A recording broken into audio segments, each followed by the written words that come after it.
Nah, sekarang kita akan bahas satu set soal tryout. Ini tryout khusus dari aplikasi belajar schooling ya.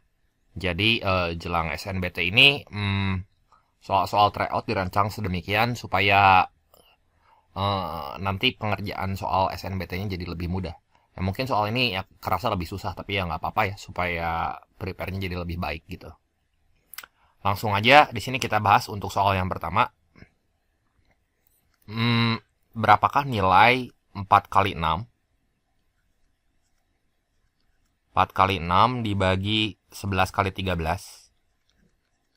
Ini dikali lagi sama 9 kali 11 kali 13 dibagi 3 kali 4 kali 6 ya. Nah, ini yang sama bisa kita coret nih. 6 sama 6 kan bisa dibuang. 13 sama 13 dibuang. 11 sama 11 dibuang. 4 sama 4 juga dibuang. Ya, jadi yang di atas kan sisa 9 sama 3. Nah, 9 bagi 3 ya langsung aja kita akan peroleh nanti hasilnya 3.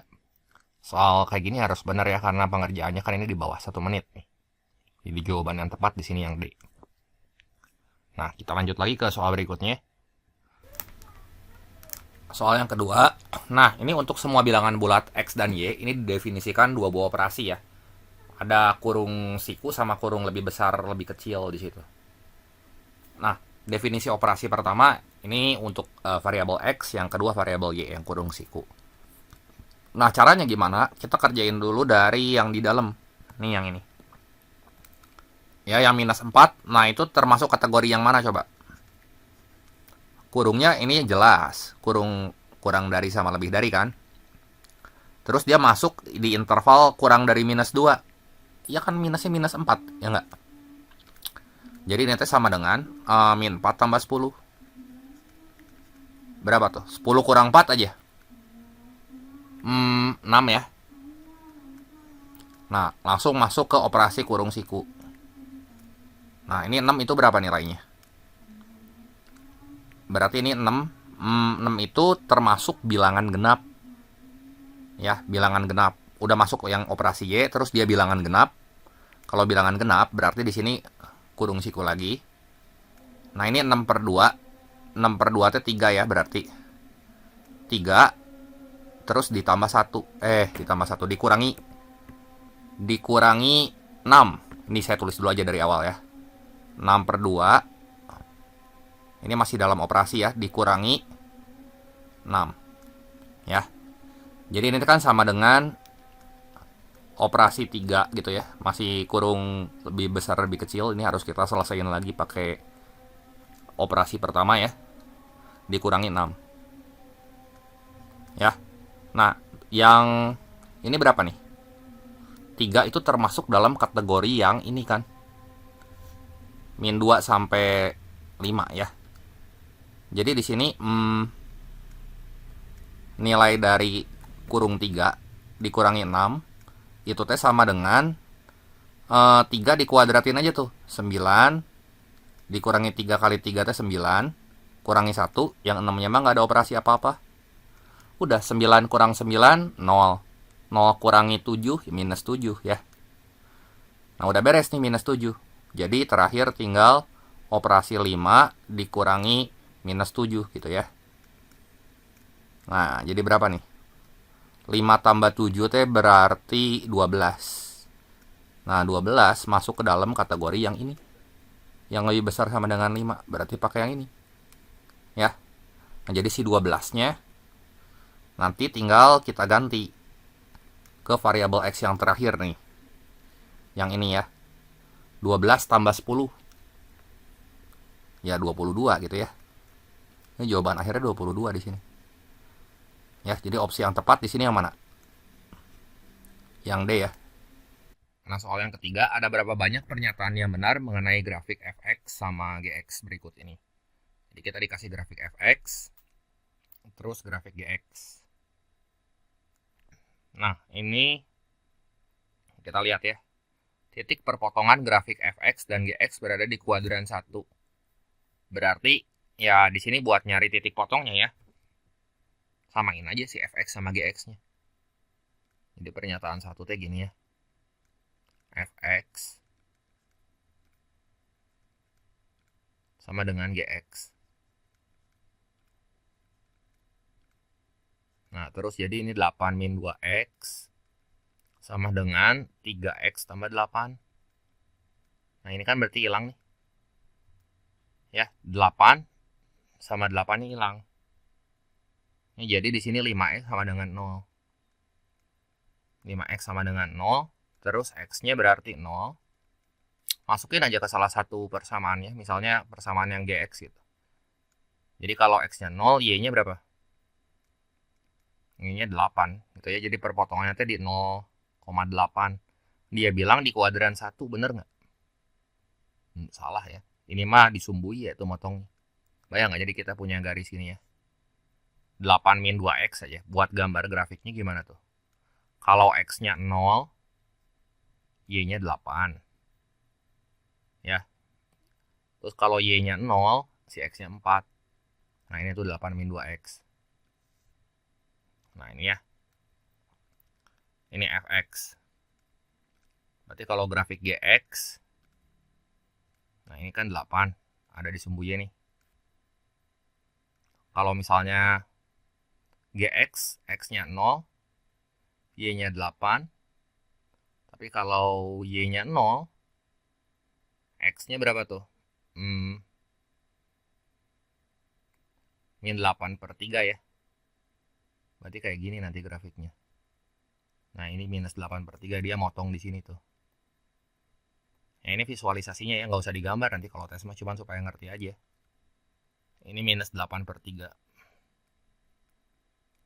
Ini GX ya. Nah, katanya grafik Fx melalui titik minus 2,4. Berarti ngeceknya gimana tuh? Masukin aja di situ X-nya minus 2 ya. Kan Fx. Sorry, ini kudunya merah ya. Nah, Fx melalui titik minus 2,4.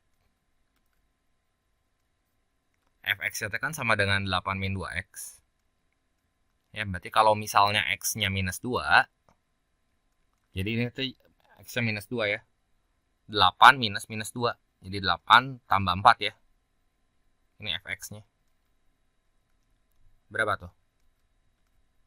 12. Ya nggak, jadi kalau titiknya minus 2, kudunya 12. Jadi ini tes salah ya. Ini salah, ini salah. BTW tadi ngerti ya nomor 1 kenapa salah? Karena letaknya tuh di sumbu, bukan di kuadran 1. Kuadran 1 kan di sini tuh daerahnya. Terus luas daerah yang dibatasi grafik Fx sama Gx dan sumbu X tidak lebih dari 26 satuan luas. Ya udah aja di sini ya, kita lihat aja. Nah, ini luasnya berapa tuh? Oh, BTW itu Fx-nya titik potong sama sumbu X-nya berapa? Jadi saat Y-nya 0, nah dia 4 ya. Saat Y-nya 0, 8 kurangi berapa ya hasilnya? 0, 8. Cuman bagi 2, jadi 4. Nah, itu luasnya berapa tuh? Yang ketiga.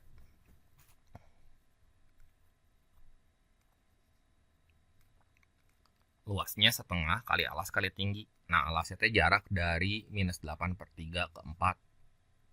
Berarti 4 tambah 8 per 3 aja ya. Kali tingginya 8 kan? Ya. Jadi ini berapa tuh? Setengah dikali 12 tambah 8, 20 per 3. Kali 8 ya. Ini bisa dicoret nih. 10 per 8 itu teh 80 per 3 kan. 80 bagi 3, 80, 78. Sebentar, 78 bagi 3 aja. 78 bagi 3 teh 26. Berarti 80 per 3. 26 2 per 3 ini teh ya, si luasnya. 26 2 per 3 ya lebih atau lebih dari 26. Dia bilang tidak lebih dari 26 satuan luas. Jadi salah yang ini ya. Ini salah nih. Terus misalkan alfa menyatakan gradien fx dan b menyatakan gradien garis g. Maka nilai a kali b itu sama dengan minus 6. Alfa kali beta ya. Alfa kali b. Berarti di sini ya. Nomor 4. Alfa tuh gradien garis fx. Berarti kan fx tuh sama dengan 8 min 2x ya. Ini aja gradien mah langsung lihat dari sini nih. Koefisien x-nya. Ya, berarti di sini gradien garis fx itu sama dengan minus 2. Terus b-nya di sini 3x tambah 8, koefisien x itu kan 3 ya. Berarti di sini alfa kali beta, alfa kali b gitu ya, min 2 kali 3 minus 6. Nah, ini baru benar. Ya. Ini benar. Berarti jawaban yang benarnya ada berapa biji nih? Ada 1 ya. Ini pengerjaannya lama banget ya, satu nomor. Karena 4 anak gini ya. Nah, ini soal nomor 4. Garis Y sama dengan 3x min 4 ya. Dicerminkan terhadap sumbu UY ya. 3x minus 4. Nah, yang pertama itu refleksi terhadap sumbu Y. Ya. Ini refleksi dulu.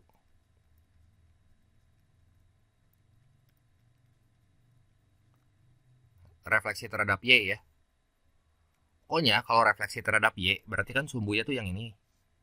Ini kalau bisa lupa ya nanti gambarnya. Kita punya titik gitu ya, misalnya di sini. Ini Y, ini X. Titiknya X, Y. Kalau direfleksiin kan berarti ke sini, mundur dia. Ya, X-nya mah berubah jadi minus X. Y-nya berubah jadi Y ya. Jadi cara gampangnya di sini X jadi min X. Y jadi Y langsung.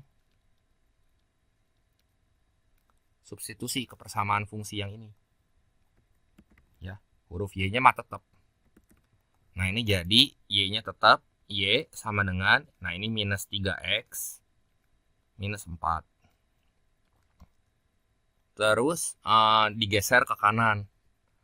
Berarti ya, ini translasi kan, digeser ke kanan tuh. Translasi. Nah, kalau ke kanan, saya udah bilang berulang-ulang di video yang bahas soal-soal kayak gini ya.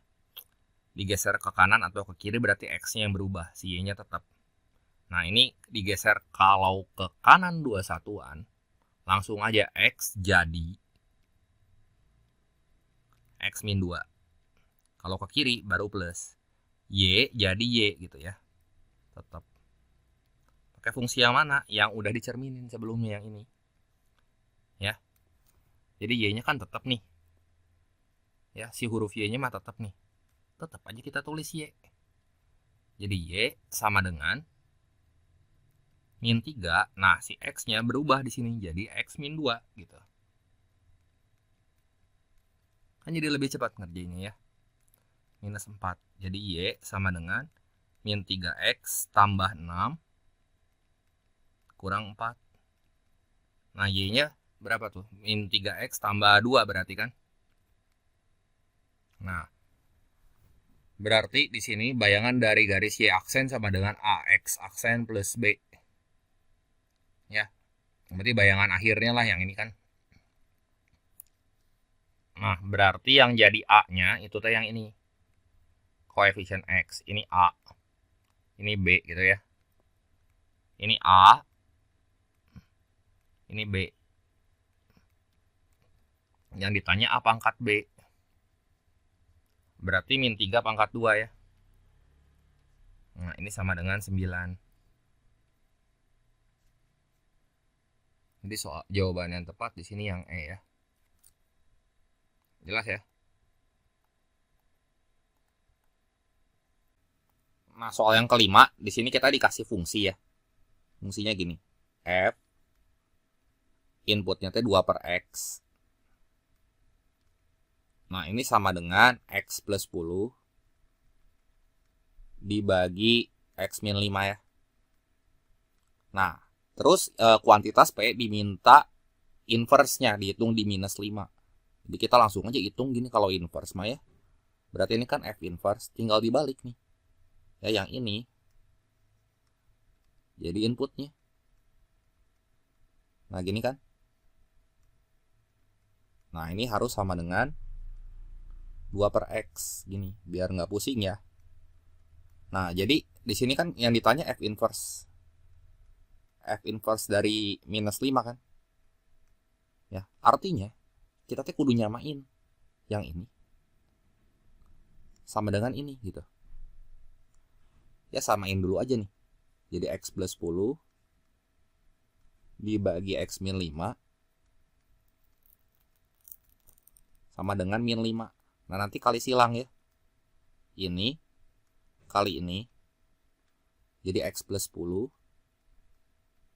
sama dengan min 5X tambah 25 ya. Nah, jadi si ininya pindah ruas ke sebelah sana. Minus 5X nya pindah ruas ke kiri jadi 6X sama dengan 10 nya pindah ruas ke sana ya. 25 kurang 10 15. Udah, jadi si X nya 15 bagi 6 aja. Berapa tuh? Bagi 3 aja masing-masing tuh. Bagi 3, ini bagi 2 ya. Bagi 3. Ntar 15 bagi 3 T 5. 6 bagi 3 2. Nah, ini sama dengan 2 per X tuh. Udah dapat kan inputnya. Berarti tinggal 2 dibagi 5 per 2. 5 per 2.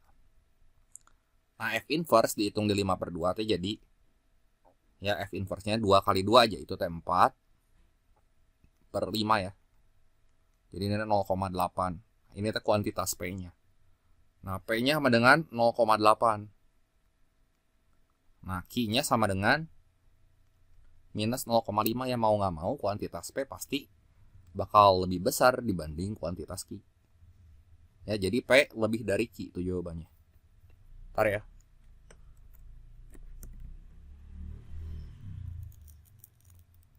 Jadi jawaban yang tepat di sini yang A. Nah, soal yang ke-6. Nah, sebuah fungsi F dengan variabel real X gitu ya, didefinisikan untuk X lebih dari sama dengan 5 di sini. Nah, pertanyaannya berapakah nilai F6? Nah, yang pertama di sini kita dikasih tahu itu teh Fx inputnya X nih.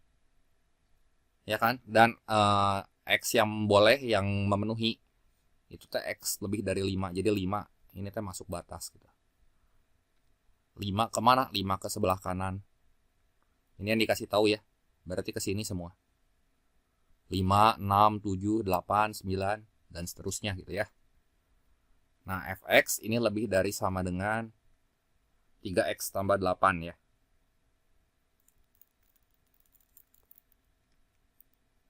Yang ditanyakan F6 nih. F6 ini teh lebih dari sama dengan 3 kali 6 teh 18. Ya, 3 kali 6 tambah 8. Jadi F6 lebih dari sama dengan 18. Tambah 8, 26. Ya, jadi bisa 26, bisa 27, ya enggak? Nah, jadi macam-macam dong ini mah. Bisa 26, 27, 28 dan seterusnya. Jadi pernyataan satu doang mah ini nggak cukup. Nah, pernyataan yang kedua,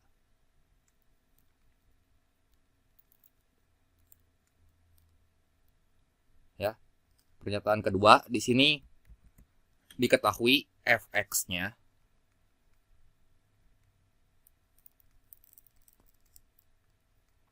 kurang sama dengan X kuadrat min 10. Berarti F6 ini teh kurang sama dengan 6 kuadratnya 36 kurang 10. Berarti F6-nya kurang sama dengan 26. Ya. Berarti ya kurang sama dengan 26, nilai dari si F6-nya tuh bisa 25, bisa 26, 25, 24 dan seterusnya gitu. Jadi masih relatif. Ini juga nggak cukup. Nah, tapi kalau digabung, cukup nilai F6-nya kita langsung dapat. Ini yang 3 ya, 1 dan 2 digabung bersama-sama gitu. Nah, jadi kita kan dapat F6. Yang satu mah tandanya kurang sama dengan 26. Yang satu mah lebih sama dengan 26. Ya ini mah teorema Apit ya. Ini antara 26 dan 26 ya langsung aja bisa kita simpulin. F6-nya sama dengan 26. Cukup nggak pernyataan 1 dan 2 bersama-sama? Cukup, tapi kudu digabung ya. Jadi ini tes 1 dan 2 bersama-sama. Jawaban yang tepatnya di sini berarti yang mana tuh?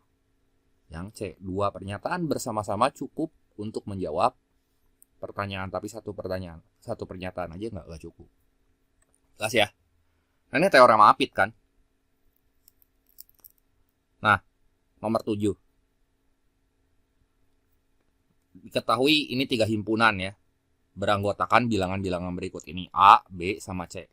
Diketahui bahwa 2 kali rata-rata anggota himpunan B ya, ditambah dengan median anggota himpunan A sama dengan modus anggota himpunan C dikali 3 ya.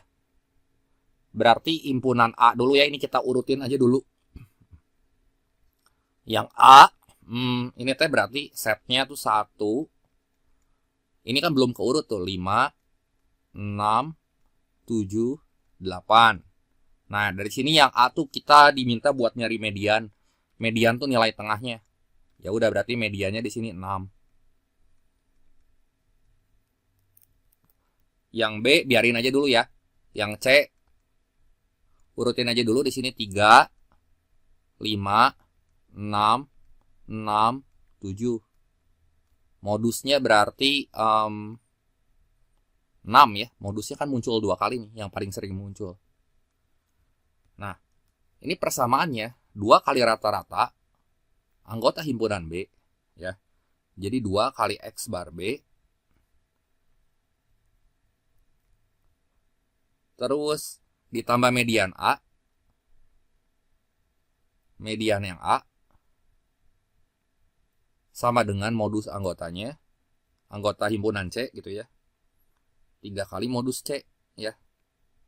3 kali modus C. Kita cari aja dulu di sini rata-rata yang B-nya berapa gitu ya. Kan kita belum tahu. Jadi X2 kali X bar B di sini ditambah 6 sama dengan 3 kali 6 18 kan. Berarti X bar B-nya berapa di situ? Langsung aja deh. 18 kurang 6 tuh 12. Karena si X bar-nya nempel sama 2, kita bagi 2. Jadi 12 bagi 2 teh 6 gitu. Ya. Nah, dari sini kita bisa dong nyari nilai Z. Nah, ini tambahin aja semua. Dibagi 5 data ya. Ini satu soal berapa step ya? Dari soal nomor 1. Jadi 4 tambah 3, 7 ya. 7 tambah 7, 14. 14 tambah 9 aja. 14 tambah 9 itu 23. Ya kan, jadi 23 ditambah Z. Dibagi total datanya 5 sama dengan 6. Nah, 23 tambah Z sama dengan 30. Udah si Z-nya nanti kita dapat tuh. 30 kurang 23, 7. Z-nya adalah kuantitas P. Jadi P-nya 7, Q-nya 5. Dengan demikian, P lebih dari Q. Gitu. Ya. Oke.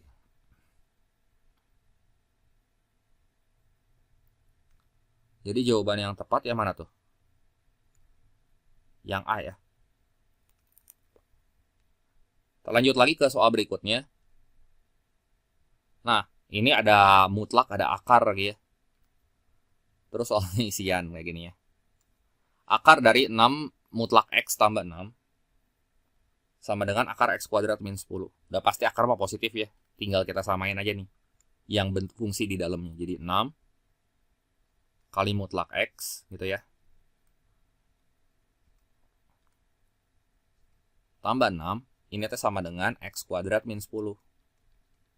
Ya, jadi 6 kali mutlak X di sini. Nah, si 6-nya tuh pindah ruas aja ke sebelah sana tuh. Jadi berapa? X kuadrat minus 16 ya. X kuadrat minus 16. Tapi ini teh susah ya. Nanti kalau misalnya jadi Satu ada mutlak, satu bukan. Gini aja deh, kita misalin aja ya. U-nya kita misalnya sama variabel lain. U teh sama dengan mutlak X. Ya. Mutlak teh bilangan negatif juga jadi positif gitu ya.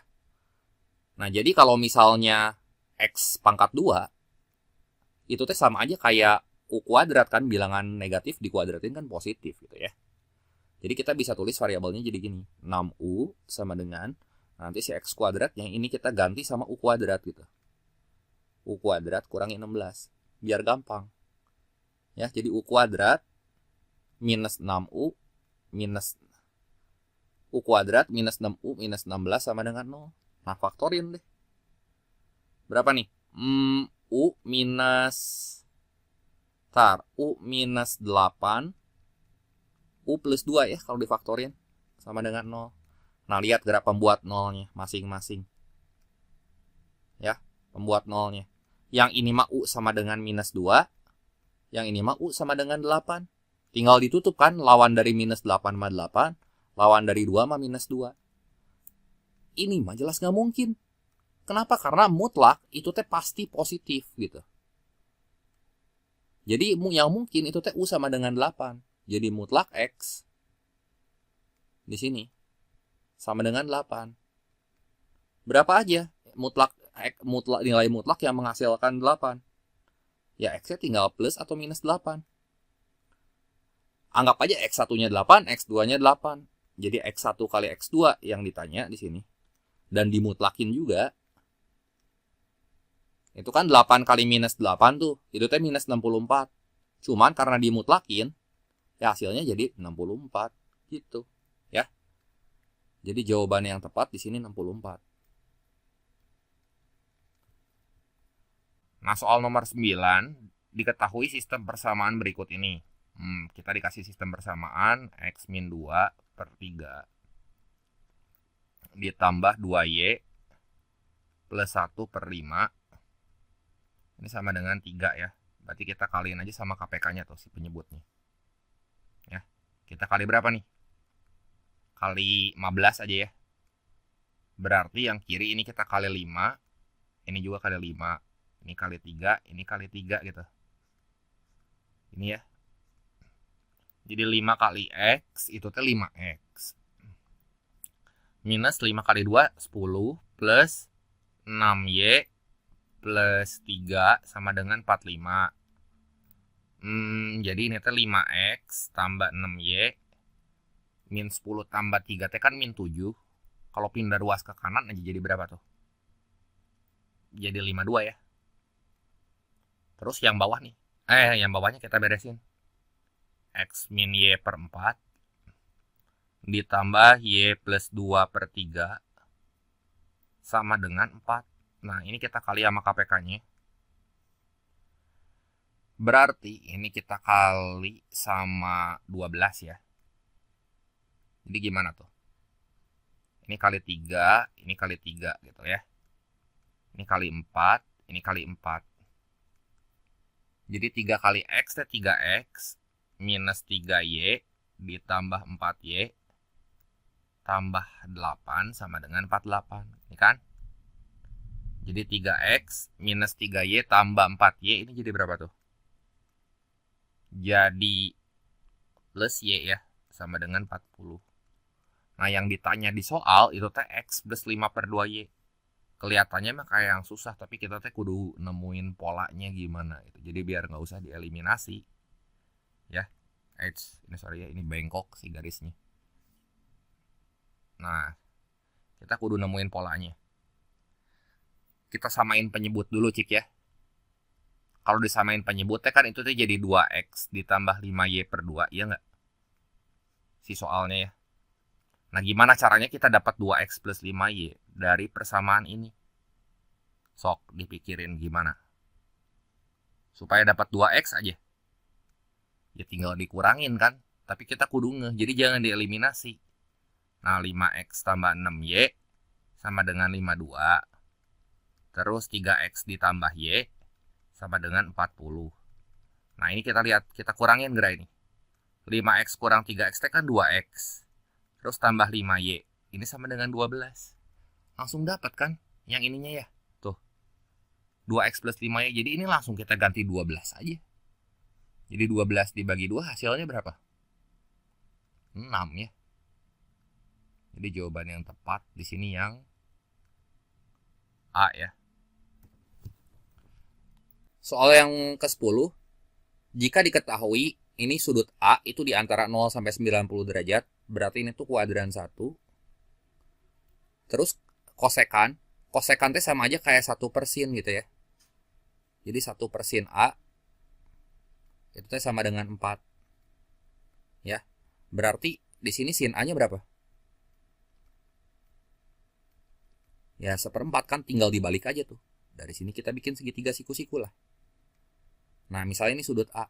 Sin kan perbandingan sisi depan per miring. Nah, yang jadi sisi depannya yang mana? Depan sudut A. Yang ini kan? Ini 1. Berarti miringnya yang ini nih. 4 gitu ya. Nah, ini 4. Sorry. Bentar, ini saya ratain dulu ya. Ini sisi miringnya 4.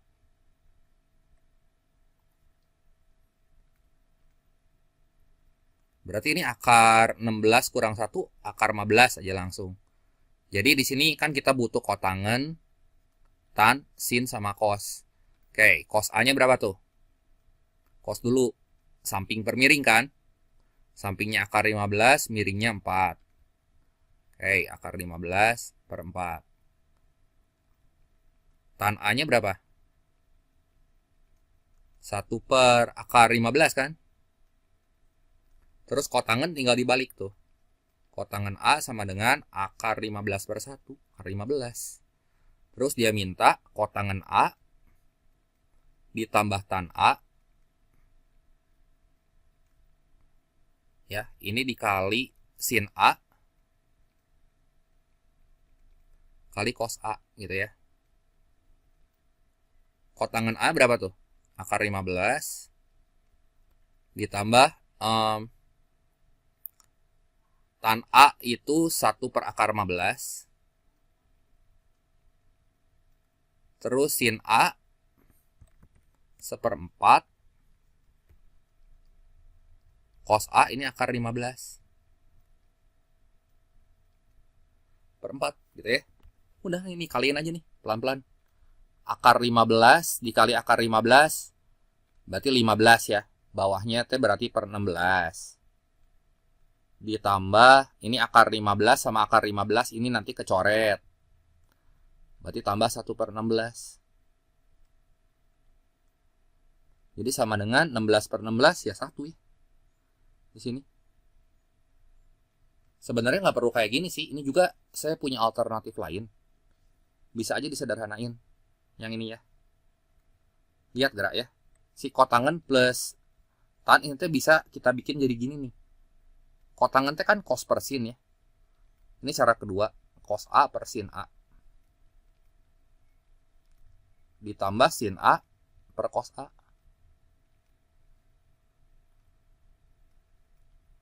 Gini tuh. Dikali sin A kali cos A.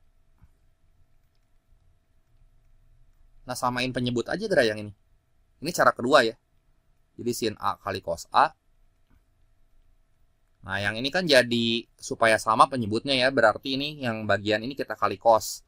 Ini juga kali cos. Jadi ini teh cos kuadrat A. Ditambah yang ini kali sin, ini kali sin. Tambah sin kuadrat A.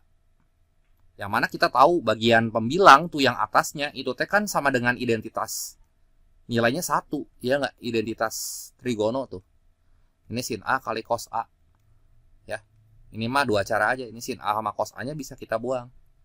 Nah, cos kuadrat A tambah sin kuadrat A ini 1 nilainya ya. Jadi bebas mau pakai yang mana. Kata saya pakai cara yang kiri lebih gampang tuh. Jawabannya yang C. Jelas ya?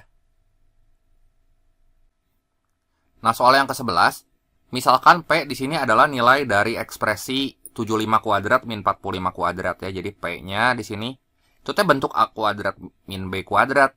Jadi bisa diurai langsung. Ini saya bisa langsung tulis jadi 75 minus 45. Satu lagi kali 75 plus 45 gitu ya. Nah gini. Jadi kan gampang ngitungnya. Ini kan 30. Yang ini 120 gitu ya. Ki itu adalah nilai dari ekspresi 80 kuadrat min 20 kuadrat. Berarti ini 80 kurang 20. Ini 80 tambah 20. Yang ini mah 60. Yang ini mah 100. Ya enggak? K adalah FPB dari P dan Q. Ya kan? Berarti kita cari aja di sini FPB dari berapa nih? 30 kali 120 ya. 3.600 ya. Ini 6.000 FPB ya. Udah aja di sini K-nya kan sama dengan FPB dari P sama Q. Dari P, Q ya. Berarti ini anggap aja gitu 36 sama 60 gitu ya. Berarti masing-masing bisa dibagi. Ini nolnya nanti 2 kita bikin di sini aja nolnya ya. Udah pasti nolnya tuh 2. 36 sama 60 masing-masing teh bisa dibagi 12. Ini 1200 tuh berarti ya FPB-nya kan. FPB-nya ini 1200. Faktor persekutuan terbesarnya. Jadi nilai akar dari K per 3 berapa nih? Ini akar dari 1200 bagi 3. Akar dari 400. Jawabannya 20. Jadi buat soal nomor 11, opsi yang tepat di sini adalah yang B ya.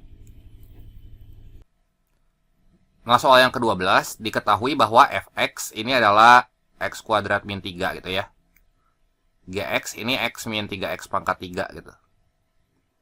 Nah, ini tentang fungsi genap sama ganjil. Sedikit aja ya, saya kasih teorinya. Nah, kalau fungsi ganjil, umpamanya kita punya fungsi fx gitu ya. Ini kita masukin fungsinya ganjil ya. Inputnya teh bukan x tapi minus x misalnya.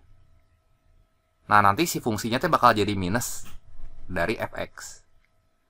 Tapi kalau fungsinya genap, kayak fungsi kuadrat gitu ya. Fungsi genap. Kalau inputnya minus x, itu teh bakal ngikutin si fungsi aslinya gitu. Kayak x kuadrat kita masukin inputnya min x kan tetap jadi x kuadrat gitu ya. Jadi ini fx. Ya ini buat diingat aja. Fungsi ganjil sama fungsi genap. Nah sekarang lihat. Kita dikasih fungsi fx sama gx kayak gitu. Coba kita cek pernyataan 1. Fx bukanlah fungsi genap. Berarti kalau misalnya saya punya fx sama dengan x pangkat 2 minus 3, jadi saya hitung inputnya di minus x. Ya, ini teh sama dengan min x dikuadratin teh x kuadrat kan, minus 3. Ini teh sama kan sama fungsi aslinya. Ya, sama x kuadrat min 3. Jadi genap atau ganjil ini? Genap. Nah, yang kedua, gx, inputnya saya coba di minus x. Nah, jadi ini sama dengan, nah, huruf x-nya yang ini kita ganti sama minus x. Tuh.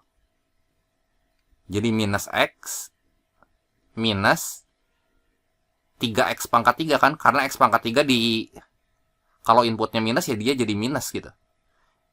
Ya enggak? Nah, jadi gimana nih? Ini kalau kita keluarin si minusnya, ini jadi minus dalam kurung, sorry ini minus ketemu minus ya tadi, ini jadi plus gitu.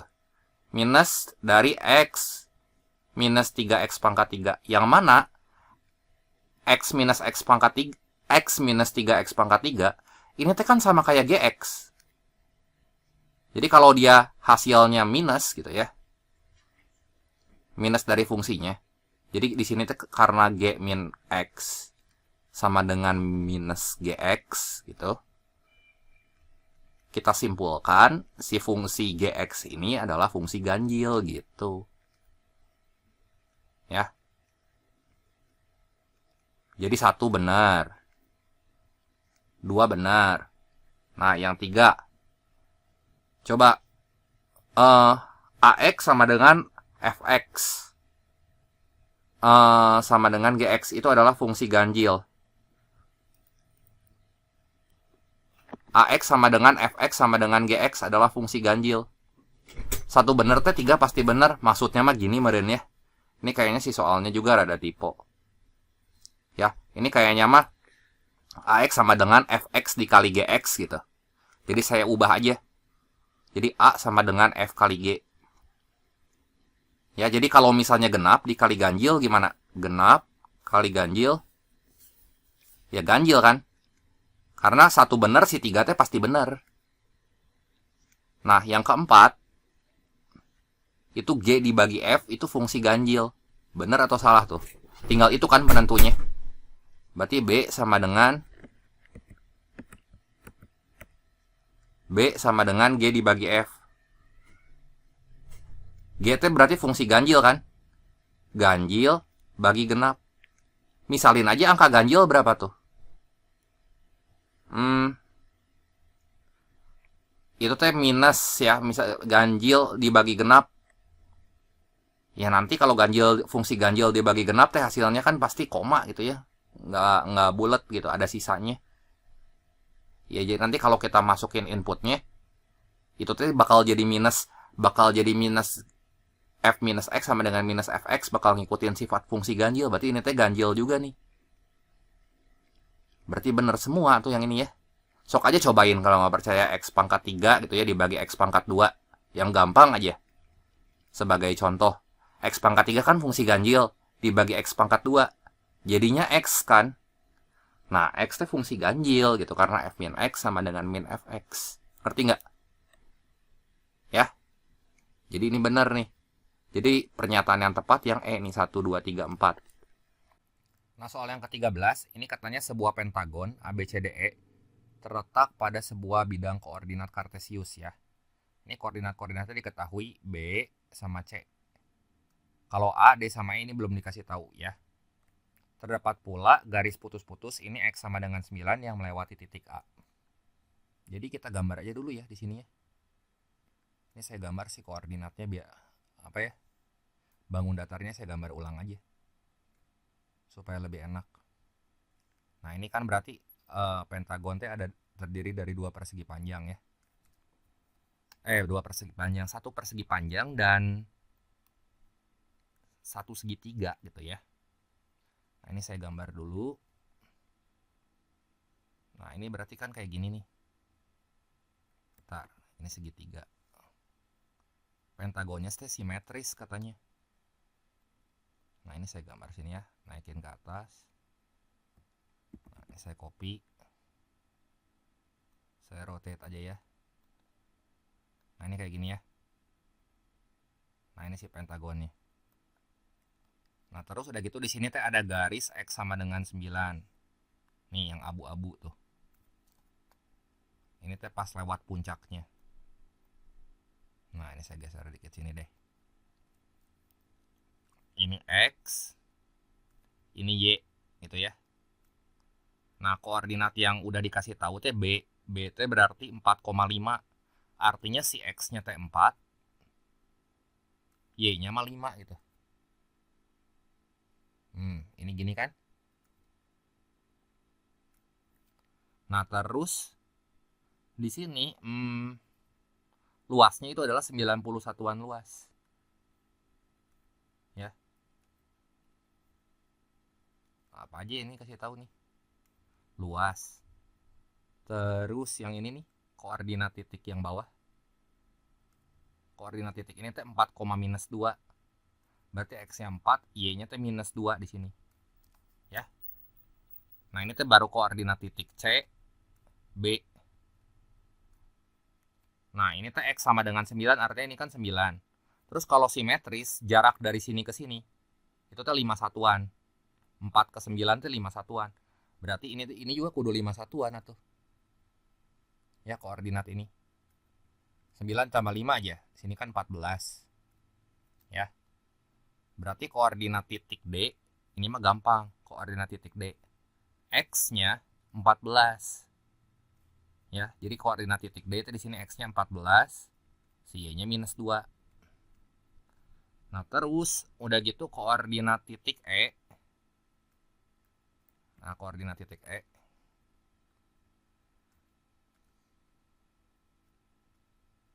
E-nya berapa tuh? E-nya teh berarti X-nya 14, Y-nya 5 kan? Nih, X-nya 14, Y-nya 5. Nah, tinggal koordinat A nih belum tahu berapa. Ini buat 3 nomor. Nah, koordinat titik A-nya belum tahu. Kita kan kudu cari tingginya berarti ya. Nah, berarti di sini pakai rumus luas. Nah, luas pentagonnya itu kan 90 satuan luas. Jadi luas pentagon itu teh sama dengan luas persegi panjang ditambah luas segitiga kan. 90 sama dengan panjang kali lebar. Ini panjangnya berapa nih? 4 ke 14, berarti segini teh panjangnya 10. Ini 10 ya. Panjangnya nanti bakal sama kayak alas segitiga. Lebarnya yang ini nih. Dari minus 2 ke 5 jalan berapa tuh? Jalan 7 kan? Jadi 10 kali 7 tambah setengah kali alas. Alasnya berarti 10, tingginya belum tahu. Nah, tingginya sih ini aja T gitu ya. Ya udah di sini nanti. Ini kan 70. Nah, 70-nya pindah ruas ke kiri. Jadi 20 sama dengan 5T. Dulu ini kita suruh cari persamaan garis juga. Langkahnya lebih dari 1 ya. 5 langkah ini mah. Nah, jadi T-nya sama dengan 4. Nah, kalau tingginya 4 artinya koordinat A-nya ini nambah 4 satuan dari 5. Berarti 5 tambah 4 ini teh 9 kan. Nah, koordinat A-nya dapat nih jadi 9,9. Tuh lihat berapa kali di sini kita ya nyari. Ini teh baru luasnya. Yang ditanyanya persamaan garis yang tegak lurus, garis G yang melalui 6,7.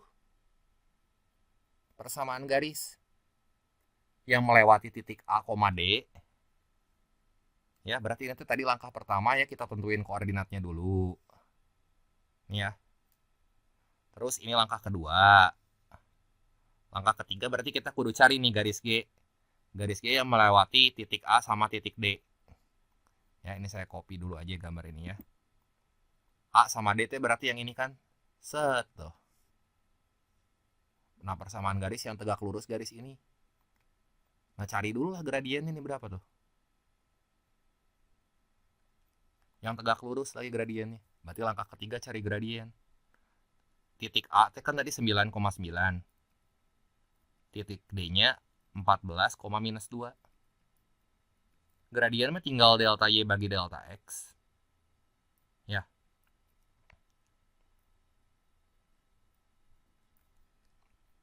Terus udah gitu, delta Y-nya. Jadi kan tinggal ini aja, 9 kurangi minus 2. Ini teh 11. Dibagi 9 kurangi 14. 9 kurangi 14 teh minus 5 gitu ya. Gini.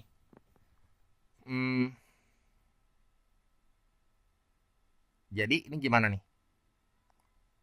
Yang tegak lurus berarti M tegak lurusnya teh kita tinggal balik. Terus kasih minus. Jadi kalau 11 bagi minus 5 balik ya. Kita balik teh jadi 5/11. Karena itu awalnya minus teh jadi plus. Nah, katanya melalui titik 6,7. Berarti melalui titik 6,7. Ini gradiennya udah dapat bersama langkah yang berikutnya yang keempat. Sini Y min Y1 sama dengan MX min X1 tuh. Langkahnya banyak banget ya. Sama dengan M kali X min X1. Padahal mah kalau dia bukan tegak lurus kita tinggal cobain aja titik-titiknya gitu. Kepilihan ganda biar cepet. Si X-nya masukin 6, Y-nya masukin 7, mana yang hasilnya 0 ya itu jawabannya. Tapi kan dia minta yang tegak lurus, pasti nanti lebih dari 1 kayak kita masukin ini ya. X-nya 6 ke yang E, 6 dikurangi 35, kurangi 31, 0. Masukin ke A juga sama nih, 30 dikurangi 66 ya, ditambah 47 gitu ya. Jadi berapa tuh? Ya, 0 juga gitu. Nggak tahu ketang. 30 5x ya, 30 minus 77 minus 47 tambah 47 0 juga. Ya udah, katanya dia melalui titik 6,7. Ini mah wayahnya kita nggak bisa dicoba-coba ya. Jadi harus dicari satu-satu. Berarti kan titiknya 6,7. X1-nya di sini teh 6. Y1-nya 7. Si gradiennya pakai yang 5/11. Jadi Y minus 7 sama dengan 5/11 kali X minus 6. Udah, di sini kita kaliin aja semua sama 11. Ya. Jadi 11Y minus 77 sama dengan 5. 5/11 kali 11, 5 doang kan. Langsung kali masuk aja. Jadi 5X minus 30 gitu kan. Nah, jadi di sini 5X minus 11Y. Si minus 77-nya pindah ke sana tuh. Min 30 tambah 77 itu jadi plus 47. Sama dengan 0. Ini mah nggak bisa pakai cara cepet ya, kita coba-coba ya. Karena pilihan A sama pilihan E sama-sama mungkin gitu. Jadi mau nggak mau harus dicari dulu nih si koordinat-koordinatnya. Ini soalnya berlapis-lapis ya. Jadi jawaban yang tepat di sini yang mana tuh? Tuh yang A tuh ya. 5X min 11Y plus 47. Kayaknya PPK nggak akan sesusah ini ya. Banyak banget ini.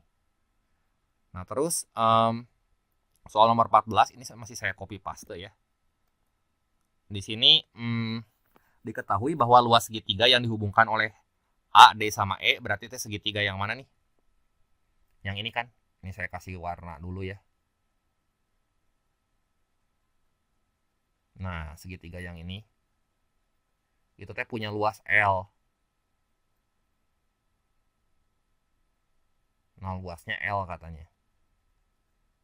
Nah, susah kan kalau nyari luas kayak gini, tapi nggak usah pusing-pusing. Nah, luas pentagon teh berapa? 90 kan? Ya, jadi luas pentagon, saya tulisnya luas pentagon, itu teh sama dengan, berarti setengah dari pentagon berapa nih? Kan luas pentagon teh 90 kan? Separohnya aja di sini. Kan itu teh sumbu simetri. Separohnya berarti 45. Tambah luas segitiga setengah kali alasnya. Ini teh alasnya ya, yang ini. Dari 9 ke 14 teh 5. Tingginya dari sini, dari atas ke bawah sini nih. Tinggi segitiga ini kurangin aja. Itu kan komposisi si pembentuk luas pentagonnya teh segitiga. Ya kan? Terus yang ini teh 45 nih ya, separuhnya 45. Separuhnya yang mana nih? Separuhnya ini yang saya warnain nih. Ini 45 tuh. Biar jelas saya pengen ngewarnain dulu ya. Kalau misalnya videonya kelamaan karena saya ngewarnain, langsung skip aja. Ya, ke perhitungannya. Nah, ini 45. Ditambah luas segitiganya berapa tuh? Setengah dikali alasnya 5. Tingginya dari 2 ke minus 2 ke 9 jalan berapa satuan? 11 satuan ya. Jadi setengah dikali 11 kali 5 gitu ya. Nah, ditambah luas segitiga itu ADE tuh.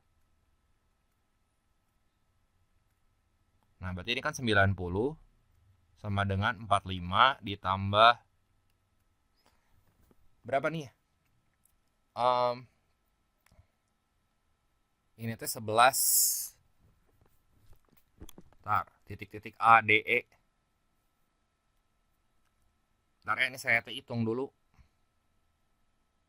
Setengah dikali 5.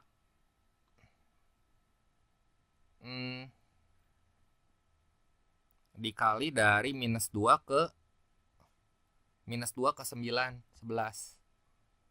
Jadi betul kan, 55 bagi 2 aja. 27,5. Tambah luas ADE. Nah, berarti luas ADE-nya kan tadi L ya. Berarti itu L yang dimaksud nih, yang mau kita cari. Jadi berapa tuh L-nya? 90 dikurangi 45. 45 dikurangi 27 setengah. 17 setengah nih. Si L-nya 17 setengah. Terus ditambah lagi X2 tambah Y2. X2 tambah Y2 teh koordinat E. Nah ini koordinat E-nya kan X-nya 14, ini 5 gitu ya. Ini maksudnya X2 sama Y2 secara berturut-turut merupakan apsis dan ordinat titik E. Ya udah, berarti luas ditambah X2 tambah Y2 sama dengan 17,5.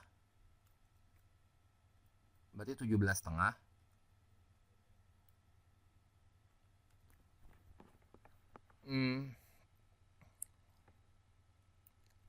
ditambah X2 berapa tuh?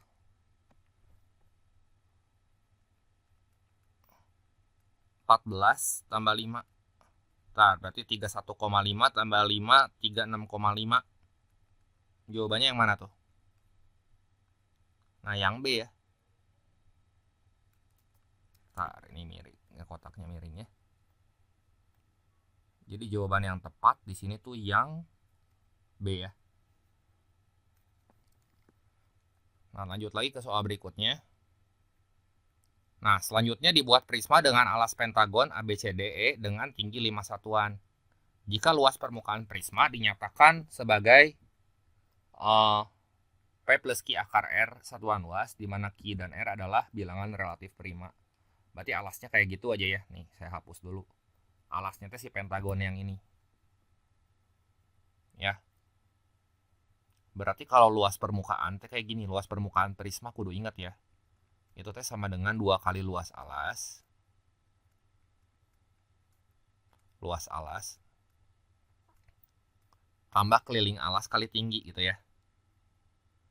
Tambah keliling alas kali tinggi prismanya.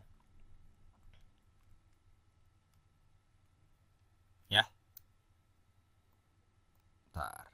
Oke ya. Berarti 2 kali luas alas. Berapa nih? 2 dikali luas alasnya kan tadi udah tahu ya 90. Luas 1 itu tuh. Keliling alasnya sekarang. Berarti dari minus 2 ke 5, ini 14. Ini 7, sorry. 14 teh karena dikali 2 tadi sama saya ini. Ngelihat yang kiri sama yang kanan. 7, 7, 10. Terus bagian luarnya aja kan. Nah ini pakai Pitagoras nih. Ini berapa nih? Lihatnya si segitiga yang ini. Ya. Itu teh alasnya dari 4 ke 9, 5. Tingginya 4 ya. Berarti segini 5, tingginya 4. Ya jangan pakai warna ini deh. Ini 5 di dalam ya. Di sini 4 tingginya. Jadi akar 25 tambah 16, ini akar 41. Sebelah sini juga pasti akar 41. Nah ini yang hijau tuh kita hitung panjangnya berapa tuh, itu kelilingnya. Ya. Jadi 7 tambah 7, 14. Ini 14. Tambah 10. 14 tambah 10 berapa? 24 ya. Jadi 24 ditambah 2 akar 41. Dikali tingginya. Tinggi prismanya teh 5 tadi kan. Jadi ini sama dengan 180 tambah 24 kali 5 teh 120 tambah 10 akar 41. Jadi ini teh 300 tambah 10 akar 41. Nah ini kan berarti ini jadi P, ini jadi Q, ini jadi R gitu ya. Ini P, ini Q, ini R. Q kali R kurang P berapa tuh? Q-nya kan 10 kali 41 kurang 300. Berarti 410. 410 dikurangin 300 berapa? Ya 110 ya. Jadi jawaban yang tepat yang mana nih? Yang B gitu. Jelas ya? Lanjut lagi ke soal berikutnya. Nah, soal yang ke-16, diketahui dalam satu bilangan aritmatika barisan mungkin ya. Perbandingan suku ke-8 dengan suku ke-10 itu adalah 4:5. Ya, berarti barisan aritmatika. Ini teh suku ke-8. Langsung aja kalau barisan aritmatika harus hafal ya. Suku pertamanya tuh A. Suku kedua A tambah B. Suku ketiga A tambah 2B. Berarti kalau suku ke-8 A tambah 7B. Kalau suku ke-10 A tambah 9B. Ini tuh sama dengan 4:5 gitu kan. Terus jika perbandingan jumlah 12 suku pertama, ini informasi lain lagi, dengan jumlah 16 suku pertama dinyatakan dengan A per B gitu ya. Jadi di sini S12 banding S16. Ingat ya rumus jumlah barisan aritmatika tuh gimana tuh? Jumlah deret aritmatika. Sn itu sama dengan N per 2 dikali 2A tambah dalam kurung N-1 kali B. Nah gini ya. Terus dapat dinyatakan dengan A per B ya, di mana A dan B adalah bilangan relatif prima. Yang ditanya selisih nilai A dan B berapa. Nah S12 tuh, berarti 12 per 2, 6 kali 2A tambah 11B. Oke. Dibagi 16, N-nya 16 bagi 2, 8 kali 2A tambah 15B. Gini ya. Nah ini tinggal kali silang nih. Ini kali ini sama dengan itu kali itu. Ya ini kali sama dengan itu kali itu. Nah jadi berapa tuh? 5A tambah 35B sama dengan 4A tambah 36B. Nah jadi dari sini teh si 5A nya kalau pindah ke sebelah kanan, si A ini ya pindah ke kiri aja. Jadi kan 5A kurang A, 4A tuh jadi A ya. Sama dengan 36B kurang 35B tuh ya A sama dengan B jadinya ya. Ya udah aja A sama dengan B, ini mah kita ganti aja si B-nya sama A gitu. Ya jadi sama dengan 6 dikali 2A tambah 11A dibagi 8 dikali 2A tambah 15A. Ya, jadi ini berapa nih? 13 kali 6 ini teh 78A. Yang bawah, oh ini bisa dicoret dulu ketang biar sederhana ya. Ini bagi 2, bagi 2 3, bagi 2 4. Jadi 12 tambah 2 tambah 11 teh kan 13A ya. Yang bawah 17A. 3 kali 13 teh kan berarti 39A. Dibagi bawahnya 68A. Nah, ini bisa dicoret nih A sama A-nya. Udah nilainya 39 banding 68. Apalagi yang ditanya? Masih lagi ditanya selisih ya.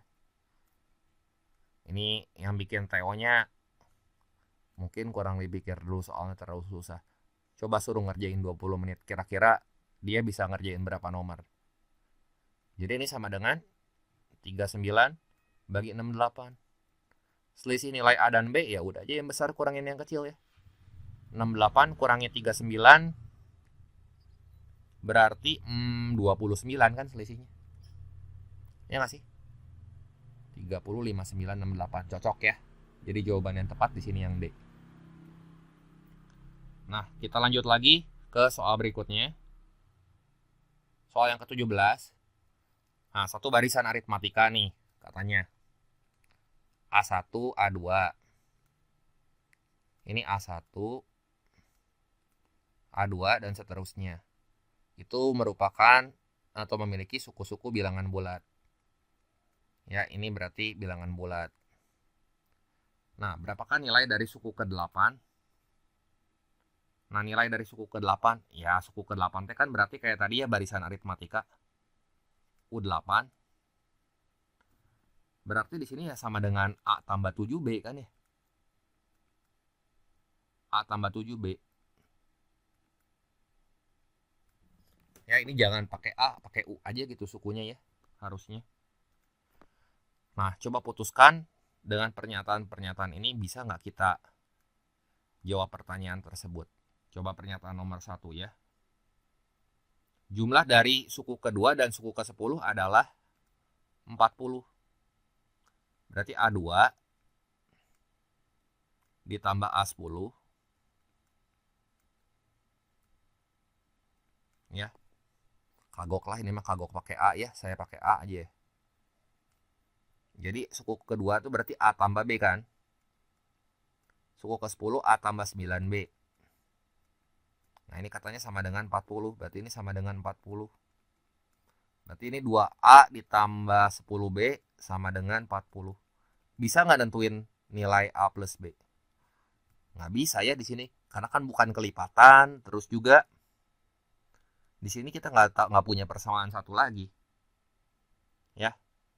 Paling-paling kita di sini cuma dapat A tambah 5B ya. A tambah 5B bagi 2 semua, sama dengan 20. Cuma dapat suku ke-6 doang. Jadi pernyataan ini mah nggak cukup. Nah, coba pernyataan yang kedua. Suku ketiga barisan tersebut adalah 14. Berarti suku ketiga ya. A3 sama dengan 14. Suku ketiga itu berarti A ditambah 2B kan, sama dengan 14. Cuman gini doang, ya nggak cukup. Nah yang ketiga, coba kalau digabung. Berarti kalau digabung kan kita punya persamaan ini nih. A plus 5B sama dengan 20. A plus 2B sama dengan 14. Ya. Ya udah, berarti nanti kita tinggal eliminasi aja. Nggak usah dilanjutin sampai beres ya. Kan ditanyanya cukup atau nggak cukup. Ya, jadi kalau cukup atau nggak cukup, berarti eliminasi. Eliminasi 1 dan 2. Nanti dapat A-nya berapa? Ya, si B-nya berapa? Terus udah gitu kita bisa nggak nentuin A8? Kan cuma butuh variabel A sama variabel B doang nih. Ya, ini kalau saya gambar mah saya tandain cuma butuh A sama B-nya doang. Ya bisa nentuin ya A tambah 7B-nya berapa nih. A8-nya nanti tinggal di input aja di kesini. Sama dengan A tambah 7B. Jadi cukup nggak pernyataan 1 dan 2? Cukup. Tapi kalau digabung bersama-sama. Jadi jawaban yang tepat di sini 2 pernyataan cukup untuk menjawab pertanyaan, tapi 1 pernyataan saja. 2 pernyataan bersama-sama cukup untuk menjawab pertanyaan, tapi 1 pernyataan aja enggak gitu ya. Lanjut lagi ke soal nomor 19. Nah, bilangan bulat positif X dan Y memenuhi 24X tambah 15Y sama dengan 192. Udah aja gini. Berapakah nilai terkecil yang mungkin dari X tambah Y? Berarti kudu dicoba-coba nih. 24X tambah 15Y sama dengan 192. Ini bagi dulu deh biar kecil. Bagi berapa nih? Bagi 3, 8. Bagi 3, 5. Ini bagi 3, 64 ya. Nah, jadi di sini kan kita punya 8X tambah 5Y sama dengan 64. Ya kan? Coba kemungkinan pertama ya, kalau di sini X-nya itu 8. Kalau X-nya 8 ini mah harus dicoba-coba ya. Kalau X-nya 8, berarti si Y-nya 0. Jadi 64 tambah 0 sama dengan 64. Bisa ini. Tapi bentar. Bilangan bulatnya bilangan bulat positif nih. Si 0 kan bukan bilangan bulat positif, jadi nggak boleh nih. Coba berapa lagi nih?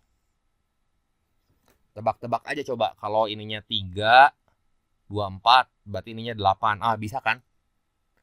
Nih kalau X-nya 3, Y-nya 8. Udah sih kayaknya ini yang paling kecil ya. Karena 8 yang buntutnya 4, itu tuh cuma 8 kali 3 gitu. Sama 8 kali 8. 8 kali 8 kan udah nggak bisa. Nah yang buntutnya 4 tuh yang si ekornya 4. Nah jadi 8 kali 3 itu kan 24. Ditambah 40. Itu 64. Oke. Berarti nilai yang mungkin dari X dan Y. Berarti X tambah Y di sini 3 tambah 8 11. Jadi jawaban yang tepat di sini yang D ya. Cuma satu-satunya solusi kayaknya ini bilangan bulat positif mah. Sisanya mah solusi bilangan real madan ya.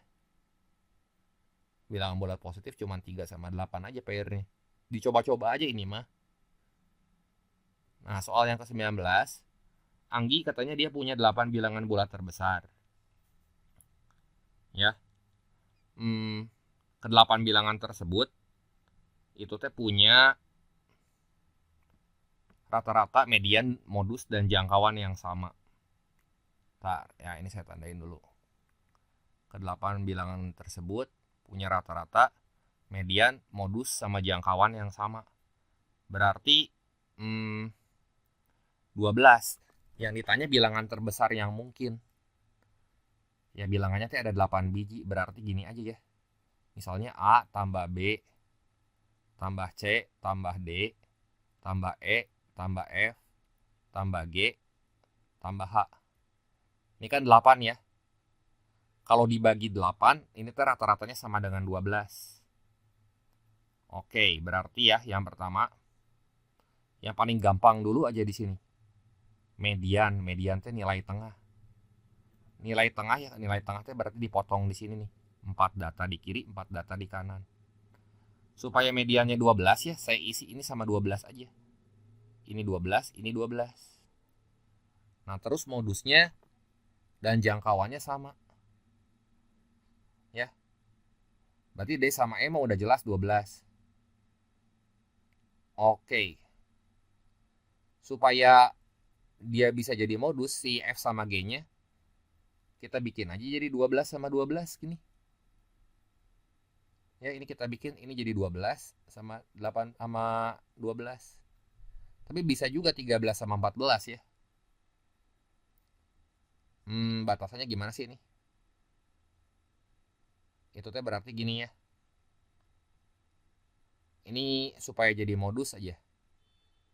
Si 12 jadi modus, kita bikin aja coba kayak gini. Ininya 12, ini 12 gitu. Intinya mah nanti supaya medianya 12, kita butuh 12 sebagai modus. Ini pilihan yang paling gampang aja. Jangan 11 sama 13. Kalau 11 sama 13 bisa juga sih. Cuma nanti jadi repot gitu. Karena kan yang ditanya bilangan terbesar yang mungkin, artinya teh nilai si H-nya doang gitu, ya.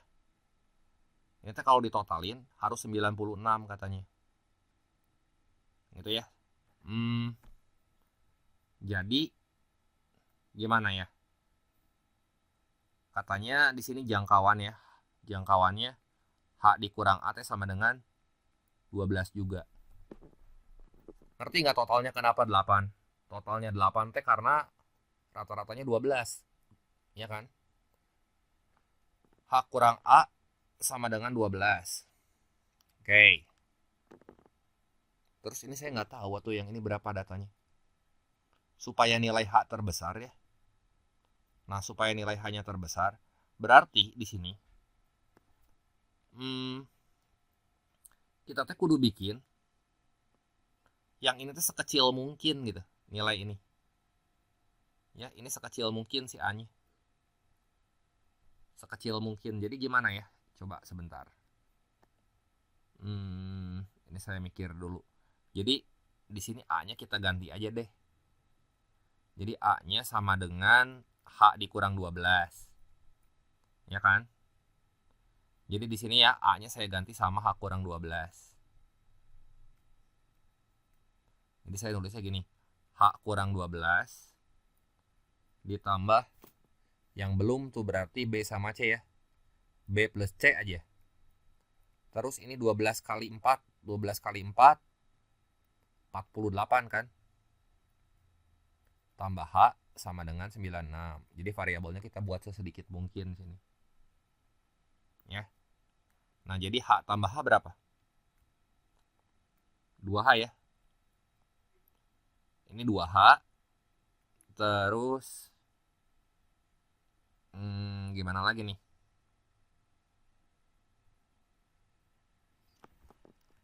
Oke, 2H sama dengan ininya 48 kurang 12 itu berarti sama dengan ini 2H tambah B tambah C itu ya sama dengan ini 48 kurang 12 nya 36, tapi pindah ruas aja ke sebelah kanan. Jadi 60 ya. Gini aja ya. Bilangan terbesar yang mungkin.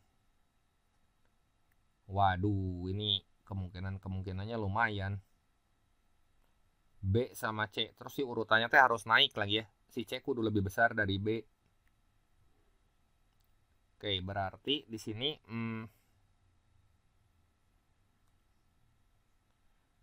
nilai terkecil buat ini aja ya, buat nilai B sama C itu tuh sama dengan nilai X1-nya atau nilai si A-nya nih. Nilai terkecilnya berarti si B-nya teh anggap aja di sini H kurang 12 kita samain aja ya. Ini H kurang 12. Jadi yang biru teh sama. Jadi saya nulisnya gini. B-nya itu teh kita ganti sama nilai A. Yang mana nilai A-nya kan kita udah tahu yang ini. Ini harus nyoba-nyoba gitu. Ya. Karena urutan datanya kita buat naik nih. Jadi ditambah, ini kita anggap aja ini sama kayak A gitu. Ya.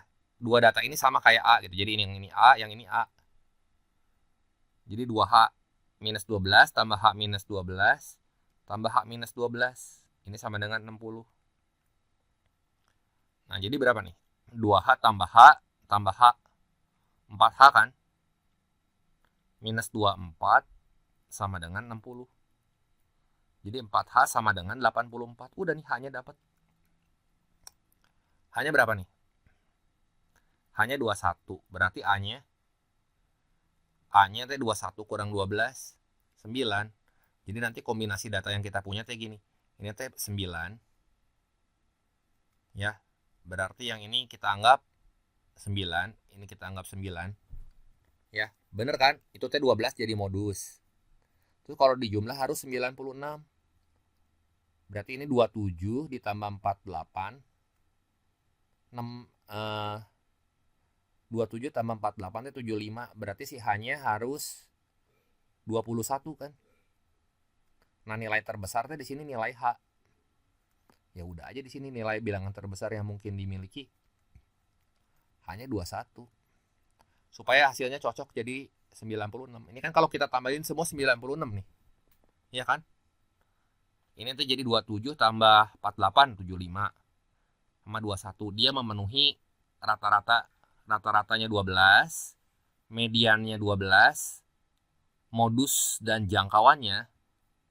Modusnya 12. Jangkauannya 12 gitu. Memenuhi 4 syarat ini. Jadi jawaban yang tepat di sini ya hanya 21.